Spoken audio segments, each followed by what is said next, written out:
Bonjour mes amis, ça y est, cette fois on y est, on est au Palais des Congrès de Liège pour fêter ensemble le 10e anniversaire de Planète Zen. Planète Zen, c'est le salon du bien-être dans toute sa splendeur.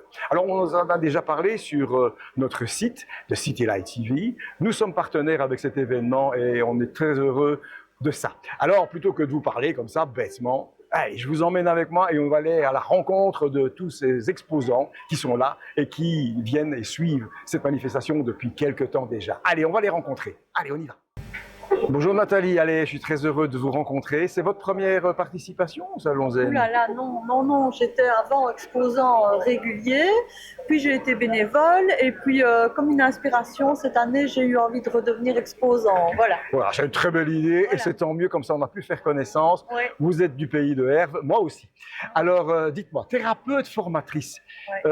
vous m'avez dit que vous aviez une vie avant ça. Comment est-ce qu'on arrive à être thérapeute et formatrice? Racontez-moi ça. Ce qui s'est passé dans ma vie, c'est que moi j'étais avant secrétaire de direction en entreprise et eh bien je remarquais quand même, et mes patrons aussi, que dans mon bureau c'était un peu, je jouais un peu le rôle de psy, d'assistante sociale, enfin bon bref. Et évidemment ça a éveillé en moi une envie d'aider les gens. Et parce que j'ai été aidée moi-même lorsque j'avais 21-25 ans, de mes 21 à 25 ans, ma vie a fort basculé. Et donc, j'ai découvert des méthodes de soins énergétiques qui m'ont vraiment aidée. Et j'ai découvert aussi que je pouvais bien apprendre à offrir ça aux autres. Donc, j'ai commencé comme ça, petit à petit, avec des amis, avec de la famille, etc. Et puis, j'ai développé. Et puis, les soins énergétiques, j'y ai ressenti une limite. Et puis j'avais l'impression que derrière, j'avais pas été suffisamment formée au niveau thérapeutique pour dire d'avoir un bagage pour s'entretenir vraiment avec la personne, parce que même si les gens viennent en soins énergétiques, ben, ils vous parlent, alors c'est la patate chaude et on veut pas faire d'erreur. Donc je me suis formée à la PNL, qui est la programmation neurolinguistique, qui m'a vraiment appris énormément sur la façon dont l'humain communique, comment il réagit suite à des traumas, etc. Et comment on peut déprogrammer tout ça pour aller reprogrammer chez l'autre une meilleure vie. Et donc voilà, je suis passée à autre chose avec la PNL. Et puis en PNL, on utilise aussi beaucoup l'état modifié de conscience. Donc on a des petites bases d'hypnose comme ça. Et alors là, ça a été la révélation, parce que à travers l'hypnose, j'ai vraiment pu apporter chez la personne de régler un problème qui ne revient plus jamais. Une fois que l'inconscient a compris le truc, alors c'est bon, on peut passer à autre chose, parce que parfois c'est un oignon qu'on pèle et il y a d'autres choses après à voir ensemble. Et je travaille essentiellement en détox relationnel parce que j'ai vécu des relations toxiques, et grâce à la PNL, j'ai appris à décoder tout ça. Donc voilà, globalement un peu ce que je fais. Et puis je suis partie aussi, si je peux le dire, Oui, allez-y. sans en parler trop. C'est un espace de liberté. J'ai été aussi interpellée par un type d'hypnose qui est l'hypnose quantique, qui correspond à l'idée qu'il y a peut-être autre chose que ce qu'il y a là, ici et maintenant, et on pourrait peut-être voyager à travers le temps et l'espace, aller chercher aussi des informations, des réparations. Et à travers l'hypnose quantique, j'effectue vraiment ce qu'on appelle un soin quantique. Donc je guide la personne en hypnose et elle peut repartir. C'est métaphorique, hein, ou ça ne l'est pas, on ne sait pas, mais disons qu'elle peut repartir à la source, télécharger vraiment de la lumière et un savoir, des informations qu'elle cherche, du bien-être. Enfin voilà, après un soin quantique comme ça, on vit tout autrement, quoi. Ça vous fait du bien d'aider les autres? Oui, j'aime ça. Oui. Et j'aime les former aussi. Parce que je trouve que l'hypnose, depuis que j'ai découvert ça, je trouve que tout le monde devrait savoir pratiquer un peu l'hypnose. Parce qu'on peut faire de l'hypnose à minima pour aider quelqu'un à s'endormir, ou aider quelqu'un à sortir d'un état d'anxiété parce que, par exemple, notre jeune étudiant part faire un examen et il perd pied. Eh ben, j'ai appelé cette formation l'hypnose Family and Friends. pour qu'on ait des petites bases pour pouvoir aider entre nous, autour des personnes, pas en thérapeutique comme moi je pratique, mais tout le monde devrait connaître ça. Et donc l'hypnose Family and Friends, c'est pour que tout le monde puisse l'utiliser à bon escient, avec bienveillance, pour des petits cas de tous les jours.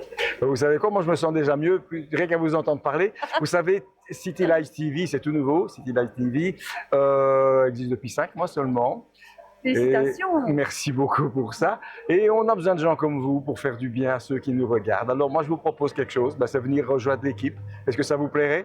Ça me ferait vraiment grand plaisir de pouvoir venir parler de tout ça parce que je pense qu'il faut informer. Il y a des techniques et des outils merveilleux à connaître et il faut donner ça. Ouais. Alors, à bientôt sur notre chaîne. Vraiment, et merci pour l'entretien. Merci beaucoup. À très vite. Oui. Chez nous, City Life TV. Promis, Pas. promis, ça marche, d'accord. À bientôt. Oui, merci. Bonjour Dimitri. Bonjour Patrick. Bienvenue à Planète Zen. Moi, je suis un petit peu un papillon de nuit parce que je me promenais ici dans le salon qui est très beau et j'ai été attiré par une lumière comme ça qui clignotait et je suis arrivé chez vous. Et c'est quoi cette lumière que j'ai vue? Alors, cette lumière, ça s'appelle la Dream Machine. Oui. D'accord. Donc, ça a été inventé par Kevin Finel, qui est un hypnothérapeute assez réputé en France. Avec d'autres hypnothérapeutes, ils ont essayé de trouver une machine qui pouvait aider les personnes à rentrer dans un état second de manière beaucoup plus facilement, donc les ondes alpha. Donc, cette machine a été créée, elle est ici derrière nous, elle a une quarantaine de programmes pour simuler différentes états d'esprit. Donc on va travailler sur l'inconscient et non pas sur le conscient. Et en fait ici on a soit des programmes de boost, soit des programmes pour aider au sommeil, soit des programmes créatifs, soit des programmes pour la méditation. Et avec des intensités différentes en fonction du temps qui nous est mis à disposition.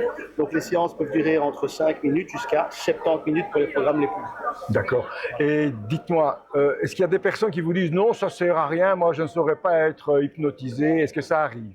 Ça arrive que des gens disent qu'ils ne peuvent pas être hypnotisés. Il faut savoir que 95-97% de la population est hypnotisable, tout simplement. Les 3% restants, ce sont vraiment des cas psychotiques. D'accord. Donc c'est vraiment très restreint, mais tout le monde peut l'être à des degrés différents. Maintenant, ce qu'il faut savoir, c'est qu'en fonction de l'appréhension que l'on va mettre en place, oui, la personne ne peut ne pas, ou il va falloir beaucoup plus de temps pour le mettre dans un état. C'est ça, mais on peut arriver quand même à des gens qui disent ça et puis qui finalement se tombent dedans. Au final ne se rappellent plus de leur prénom, oublient certains chiffres. Donc voilà, ça c'est plus la partie gag-jeu, oui. Mais ici l'hypnose c'est vraiment, on peut utiliser le mot thérapeutique, donc on va dire d'accompagnement, oui. Voilà, pour aider la personne vraiment à aller résoudre des traumas. Oui. Qui sont beaucoup plus profonds. Il faut savoir que 90% de comportement est inconscient et on va vraiment aller chercher dans l'inconscience ce qui fait qu'on réagit d'une telle manière ou d'une autre. D'accord. Donc souvent une surréaction est un trauma qui a été répété, inconscient, et on va aller rechercher la source. Grâce à l'hypnose, on va pouvoir isoler, travailler, et comme ça se fait de manière inconsciente, on pense que ça ne fonctionne pas, mais en fait ça fonctionne très bien parce que l'entourage va le constater, qu'il y a vraiment une amélioration de la personne dans sa manière de vivre, de s'exprimer, et ainsi de suite. C'est pas dangereux, ça rappelle pas, ça ravive pas des mauvais souvenirs? Non, parce qu'ici vous êtes toujours dans un cadre sécuritaire, donc ça c'est le travail de l'hypnothérapeute, donc ça il faut le savoir, il ne faut pas regarder tout ce qui est chaud, parce que le chaud, voilà, ça reste du chaud, mais ils oublient de mettre beaucoup de balises, alors que la balise est essentielle dans l'hypnose. La balise, c'est quoi? C'est toutes les sécurités qui vont faire que la personne va se sentir suffisamment en confiance pour accepter de faire un travail. Et ce travail, justement, va l'aider. Donc, il peut y avoir, oui, des surréactions, mais le thérapeute est là, pas le thérapeute, mais l'hypnothérapeute est là pour l'accompagner, justement, et à gérer cet état de surréaction qui peut éventuellement arriver. Et c'est vrai. Mais alors, on est là pour vraiment les accompagner et les aider, on va dire, à affronter cette épreuve, à transcender cette épreuve et ressortir grandi de ce qui s'est passé. Mais c'est parfait. C'est génial. Petite précision. Oui. Pas pour les épileptiques. D'accord. À cause de l'effet stroboscopique, donc très très important. Donc à ne pas mettre entre toutes les mains, mais la majorité des personnes en tout cas peuvent la prendre chez eux après journée ou dans un cabinet de thérapeute en tant qu'outil de renforcement de message. Eh bien, merci pour tout ça, Dimitri. Avec bon salon et à très vite. bien, merci également. beaucoup. Merci à bientôt. Patrick. Au revoir. Ciao, au revoir. Bonjour Patricia, comment allez-vous? Très bien, merci. Ça vous plaît, Salon Zen? Oui, très bien, je suis contente d'être là. Ah ben nous aussi on est contents de vous rencontrer. Alors je vois que vous faites du yoga doux. Alors déjà yoga doux dans la tête, comme ça c'est très joli. Mais c'est quoi le yoga doux? Alors en fait, j'ai fait du Hatha Yoga. Ma formation a été présentée comme cela. Et alors ici, je représente le yoga doux. Pourquoi? Parce que comme vous dites, au niveau de la connotation, je trouve que c'était vraiment agréable dans ma philosophie de faire les choses. Donc ici, ce qu'on va faire, c'est des postures qui sont faites, des postures, on va dire, traditionnelles, mais qui sont faites doucement et qui sont faites en pleine conscience. Donc on va préparer le cours, donc on va faire une petite mise au calme. Ensuite, on va faire une petite séance de respiration, tout doucement, échauffée, respiration. Et ensuite, on va faire différentes postures en position debout et en position assise et ensuite en position couchée. Et tout cela en pleine conscience, tout doucement, parce que les personnes ont besoin de se détendre, ont besoin de se sentir bien et elles ont peur de faire peut-être un yoga traditionnel, peut-être un peu plus dynamique au départ. Donc ici, moi, je propose une introduction, vraiment en y allant tranquillement. Et puis alors, par la suite, on peut s'orienter vers d'autres choses. Et alors, je fais aussi yoga doux au niveau du yin yoga.